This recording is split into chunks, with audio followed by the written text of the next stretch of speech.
Breaking news చూస్తున్నాం. కుకట్పల్లిలో తీవ్ర విషాదం నెలకొంది. ప్రాణాలు తీసుకుంది ఓ నవవధు దంపతులు. పెళ్ళైనటువంటి 2 నెలలకే కార్తిక్ మంజుల ఇద్దరు కూడా బలవన్మరణానికి పాల్పడ్డారు. అయితే మార్చి 8న కార్తిక్ మంజుల పెళ్లి జరిగింది. ఆ పెళ్లి నెల రోజులైన తర్వాత వెంటనే మార్చి 8న పెళ్లి జరిగిందో లేదో అంతలోనే మళ్ళీ ఈ విషాద వార్త ఆ కుటుంబానికి తెలిసింది. సో ప్రస్తుతానికి ఘటనా స్థలానికి చేరుకున్నారు పోలీసులు. బలవన్మరణానికి కారణాలపైన పోలీసులు ఆరా తీస్తున్నారు. సో మనం ఫోటోలో చూస్తున్నాం, కింద కనిపించేటువంటి ఫోటోలో ఉన్న వ్యక్తులు వాళ్ళే మంజుల దంపతులు. సో ఈ నవ దంపతులు ఒక్కసారిగా తిరిగిరాని లోకాలకు వెళ్ళిపోయారనేటువంటి వార్తని అటు తల్లిదండ్రులకు చేరవేయడంతో తల్లిదండ్రుల గుండెలు పగిలినంత పనైంది. కార్తిక్ మంజుల మార్చి 8వ తేదీన వివాహం చేసుకున్నారు. అయితే ఏం జరిగిందో తెలియదు.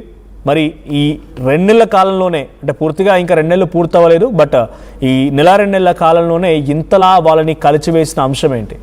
ఎందుకు ఇద్దరు బలవన్మరణానికి పాల్పడ్డారు? ఏదైనా తగాదా జరిగిందా?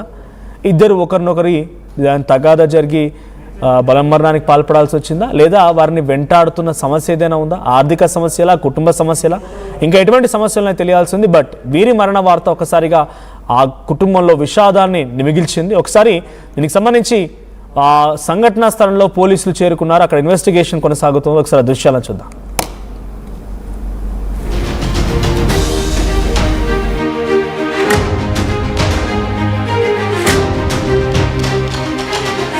గంటలకి మాకు పోలీస్ స్టేషన్ అనాన్ని హాస్పిటల్ నుంచి మెసేజ్ వచ్చింది. ఏందని సమాచారం అంటే ఇద్దరు వ్యక్తులు చేసుకున్నారు అని మెసేజ్ ఇచ్చారు మాకు టెలిఫోన్ కాల్లో. ఎమ్మటే మా SI Girish and Deeksha SI ఇచ్చారు. వెరిఫై చేస్తే కార్తీక్ అండ్ మంజుల ఇద్దరు భార్యాభర్తలు. మొన్న ఈ సంవత్సరం మార్చి 8కి మ్యారేజ్ అయిందంట. మ్యారేజ్ అయింది, ఎందుకు అయింది, ఎలా పూర్తి వివరాలు తెలియాల్సింది. ప్రస్తుతానికి పూర్తి తెలుసుకోవడం కోసం ఇద్దరు గాంధీ హాస్పిటల్ పంపిస్తున్నాము. వాళ్ళ మదర్ కంప్లైంట్ ఇస్తున్నారు. ఇంకా అన్ని ఇప్పుడు అన్ని చెక్ చేస్తున్నాం అండి, క్లూస్ టీము. ఇంకేమన్నా కానీ తర్వాత మీకు అప్డేట్ చేస్తాం.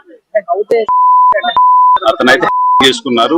మా తమ్ముడు, ఆయన మా పెదనాన్న కొడుకు. మా తమ్ముడు పేరు కార్తీక్. వాళ్ళది 2 నెలల క్రితం మ్యారేజ్ అయింది, మార్చి 8వ తారీఖు.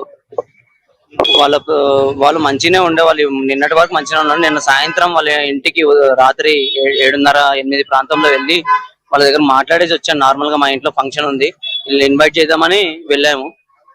ఇక వాళ్ళు మంచిగానే మాట్లాడారు. అమ్మాయి నాకు వాటర్ ఇచ్చింది. అబ్బాయి కూడా అన్న బాగున్నావు అని అడిగిండు. మంచిగా ఉన్నా, ఇట్లా మా ఇంట్లో సండే రోజు ఫంక్షన్ ఉంది రావాలి అని చెప్పిన.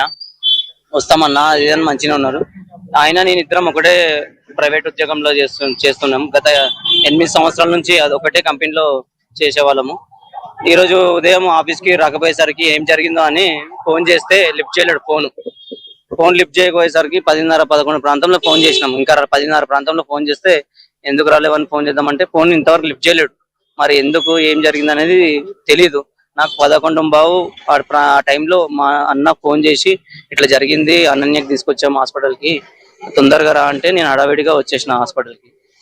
వచ్చిన తర్వాత ఇక్కడ ఇంకా వాళ్ళిద్దరు భార్య భర్త ఇద్దరు చేసుకున్నారు అని తెలిసిందండి.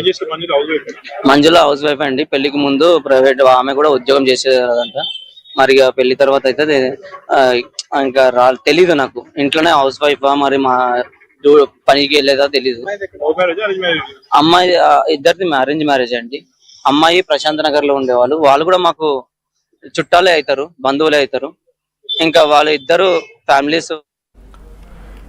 ఇది అక్కడ బంధువులు కానీ పోలీసులు చెప్తున్నమాట. ఏం జరిగిందో ఇప్పటివరకు ఎవరికి తెలియదు, కనీసం ఆ కుటుంబానికి కూడా ఏం తెలియదు.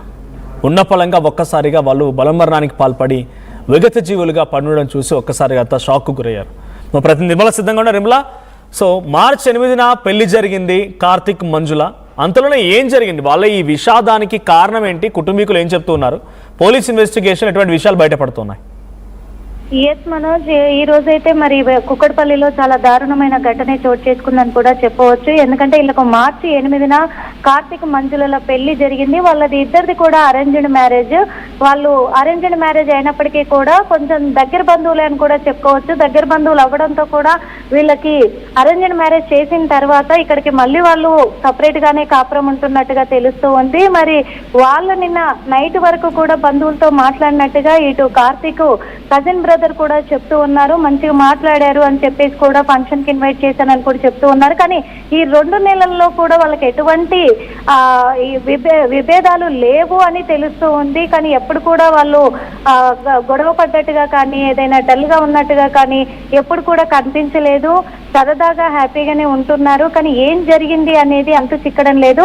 వాళ్ళ ఫోన్ లో ఉన్న డేటాను చూస్తే ఏదైనా బయటకు వచ్చే అవకాశాలు ఉన్నాయి అని చెప్పేసి ఇటు పోలీసులు చెప్తూ ఉన్నారు, బంధువులు కూడా చెప్తూ ఉన్నారు. ఎందుకంటే వాళ్ళకి ఏమన్నా ఈ పెళ్లి ఇష్టం లేదా అరేంజ్డ్ మ్యారేజ్ అవ్వడంతో, లేకపోతే ఎవరితో అయినా అంటే నైట్కి నైట్ అంటే అంతకుముందు ఏదన్నా గొడవలు ఉన్నాయా, లేకపోతే వీళ్ళిద్దరికి ఇష్టం లేకుండా ఏమన్నా వివాహం చేసుకొని పెద్దలకు చెప్పడానికి భయపడ్డారా, భయపడి ఇలా బలవన్మరణానికి పాల్పడ్డారా అనే కోణంలో కూడా పోలీసులు దర్యాప్తు కొనసాగిస్తూ ఉన్నారు. అలాగే కుకట్పల్లి పోలీసులు కూడా ఒక విషయం చెప్తూ ఉన్నారు, వాళ్ళ ఫోన్లను కూడా స్వాధీనం చేసుకున్నాము మొత్తము. ఎందుకంటే వాళ్ళు ఎటువంటి నోటు కూడా ఏం రాయలేదు, లేక కూడా అక్కడ రాయలేదు, దొరకలేదు ఇప్పటి వరకు. కానీ వీటిని అంటే ఇంకా ఇంట్లో కూడా మొత్తము పోలీసులు అయితే సోదాలు చేస్తానే ఉన్నారు. ఏదైనా ఆధారం దొరుకుతుందా కీలకంగా అని ఫోన్లను స్వాధీనం చేసుకున్నాం కాబట్టి ఫోన్లో డేటా ఏముంది ఏంటి అది తెలిస్తేనే ఏదైనా బయటకు వచ్చే అవకాశం ఉంది. వీళ్ళ నిర్ణయానికి తీసుకోవడానికి గల కారణాలు మేము వెల్లడించగలము అని చెప్పి ఒక పక్క పోలీసులు చెప్తూ ఉన్నారు.